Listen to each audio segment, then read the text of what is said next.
जाऊया पुढच्या बातमीकडे। मंत्री पंकजा मुंडेंच्या हेलिकॉप्टरमध्ये तांत्रिक बिघाड झाला। पंकजा मुंडे आज लातूर जिल्ह्याच्या दौऱ्यावर आहेत आणि जिल्हा परिषद निवडणुकांसाठी त्या लातूर जिल्ह्याच्या दौऱ्यावर जाणार आहेत। छत्रपती संभाजीनगरहून उड्डाण घेण्यापूर्वी त्यांच्या हेलिकॉप्टरमध्ये बिघाड झाल्याचं निष्पन्न झालंय।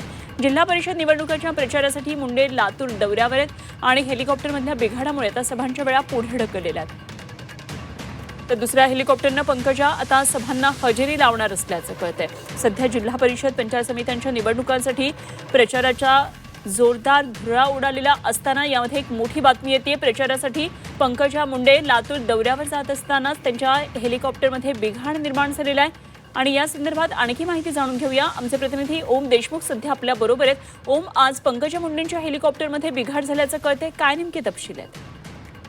तर अनुपमा, पंकजा मुंडे या छत्रपती संभाजीनगरवरून मराठवाड्यामध्ये लातूर आणि लगतच्या भागांमध्ये जिल्हा परिषदेच्या निवडणुकीचा प्रचार करण्यासाठी जात होत्या, परंतु छत्रपती संभाजीनगरवरून उड्डाण घेण्यापूर्वीच त्यांच्या हेलिकॉप्टरमध्ये बिघाड झाल्याचं लक्षात आलं आणि त्यानंतर वैमानिकांनी प्रसंगावधान राखून उड्डाण घेण्यापूर्वीच हा सगळा जो कार्यक्रम आहे तो रद्द केला आणि त्यानंतर पंकजा मुंडेंना हेलिकॉप्टरमधून बाहेर काढण्यात आलं। कुठलीही इजा किंवा कुठलाही प्रकार यामध्ये घडलेला नाही। मुळामध्ये उड्डाण घेण्यापूर्वी हा प्रकार लक्षात आल्यामुळे पुढचा सगळा जो प्रकार आहे तो टळला गेलाय।